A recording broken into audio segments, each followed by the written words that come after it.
Alex Crook alongside Troy Deeney, alongside Nicky Butt. And we're with you, as I say, until 1 o'clock. 7 races thereafter here at Cheltenham. But with Nicky Butt in town, we want to talk Premier League titles. We want to talk title mentality, what it took to win a title. Winning 6 Premier League medals as Nicky did. What did it take to do that?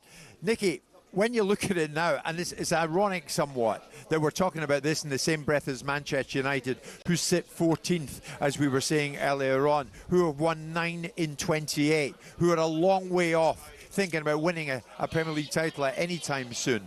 But in your day, mate, and you've got 6 of the things proudly sitting at home in a cabinet, although you're moving house later on this week, so it might be a different cabinet. But what did it take for you to have this mentality? We're going to do it, and we're damn well going to do it again. Yeah, I think obviously very fortunate with the players that we played with, first and foremost, and the managers that we had around us allowed us to be young players that make mistakes and make mistakes again and again and again, which all young players do. But I think the one thing Sir Alex used to say to us all was, you've got to have that island mentality. Nothing around you matters when you're on an island together. Don't matter if it's a referees, injuries, press, family. Bizarrely, you have to just get on that island and stick together. And it's a bit like when Betts came back from the World Cup. It was the same kind of dynamic. Look after him, he's one of yours, stick together, don't let anyone from outside influence what you want to do and what your dream is. And I think, yeah, you've got to have the top players, of course you have. You've got to have lucky with injuries, but there's a lot of things that can affect your season. Loads of them. It's too much to go on about. I mean, we used to go out quite a bit on a Wednesday if we had no midweek game, or if it was Saturday to Sunday, we'd all go out. And the manager would make sure every single one of us went out, and it wasn't going out and being stupid and getting blind drunk and not getting home. It was go out together and incorporate the lads that have come from a different part of the world. The Scandinavian lads came in, the French lads came in, and it was all together. And it was definitely an island mentality. You had that ability as well, and you did it numerous times. You would bounce back from losing the title one year, you'd win it the next. You did it 91, 92. You won the first Premier League in 92, 93. You lost it on the last day in 95. You came back and won the double in 95, 96. Arsenal come in. You throw away that big lead at the top. You lose the title. You win the treble the next season. Should Arsenal fans be disappointed? They've come so close, particularly last season when it was there before they lost to Aston Villa at home. It was up for grabs. That they've not been able to use that hurt to then go on and make sure they win it the next season, like you did time and again. Yeah, I think they would be disappointed, because I would have backed them this year, if I'm honest with you. Obviously, every year for the last 10, everyone's gone for City, but I just had a real inkling about their season that they had. You'll get a bit of a hangover from that. So I thought Arsenal would go on and do what they wanted to do. But I think there's different scenarios for me as an outsider looking in why they probably haven't. And it's they've had no one's in that team, I don't think, maybe one that has won it before. So the experience of that, where we lost them and then won them again, we had like 7, 8, 9 players that had already won it. And I know what it takes to get, because all the games up till Christmas, it's nice, but they're easy to win. It's the ones that you get into March and April, they're the ones that are really pressure on you. So at the start of the season, Nicky, did you recognise a title-winning mentality in Arsenal?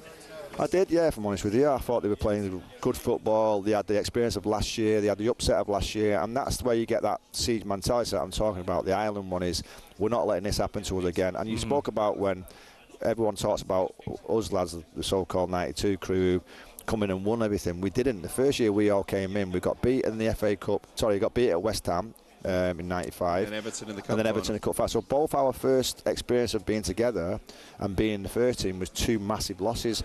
And that takes you forward thinking. And I remember Sir Alex said to me on the pitch at Wembley, all he said to me was, don't lose this feeling, remember this feeling, don't want it to happen to you again, which it does, but you have that in the back of your head. No, I wanted to ask, because obviously I'm considered the Arsenal king hater of Arsenal. Honestly, I genuinely like Arsenal. But I do think there's a case with Arsenal, with Chelsea now, you can label it them. You need to have senior pros who have been there and done it. Even if it's from a different league that are used to winning, that you can just drop in and teach these young people how to be and what is expected of that club. Do you think in the recruitment process, going and getting another young player in the striker position is what's needed? Or do they have to be Eric Cantona-esque, go and get someone that knows the level, that's exceptional, and the rest of you kind of go, we know he's a maverick, but he's going to deliver on the weekend. For me, it would be going and getting a Teddy Sheringham, which we did when Eric left, and obviously we won the treble with Teddy. But you don't know what their project is. I don't think they allow them to go and sign players of a certain age, do they? I think it's past 27, 28, 29. I don't think they let them do that. I don't know, but if you could say to the owners, look, here's one little option that we can go and buy a 30-year-old for who's been there, seen it and done it, and we'll bring you a title. You'd be mad not to. So, yeah, I agree they should go and get an experienced centre-forward, but I don't know what the structure of the club is like. Do you think, I think Roy Keane said under Arteta there's no evidence that they're going to win a Premier League title, they're going to win anything significant. Do you agree with that? Well, it isn't, because they haven't. So there's evidence that they've got a very good quality team and a very good young team, but that might take 2 or 3 years to get there. And by that time, what happens with football is everyone has these visions of football that we're the only club, as in Arsenal, Man United, whatever bubble you're in, we're the only club that's moving forward. Yeah. Every other club's moving forward at the same pace or even quicker as well. And also you have arcs, right? So this Arsenal team might be the best that they're going to have for the next 5 years in terms of everyone's fit and available. You may get someone come in and go, here's some money for Saliba, whoever. Well, every other club, there's only really Liverpool that have stood out this year. Yeah. Every other club are miles off where they used to be. So Chelsea will get better. Yes. City will get better. Hopefully Man United will get better. And you're looking at everyone's going to get Spurs are going to get better. Yeah. So everyone's on the projection going that way, going up. People put in a bubble that our club's the only club doing it right and moving forward, and it's not. It doesn't help Arteta either, does it? That Arne Slot's come in his first season. He's going to win the league at a canter. Yeah. Arteta's been building for 5 years. Of course. And I actually agree with Roy Keane. I don't think Arsenal do look capable of winning a title. Well, look at William Saliba's comments, Nicky. If you leave this club without winning anything, the fans will forget about you.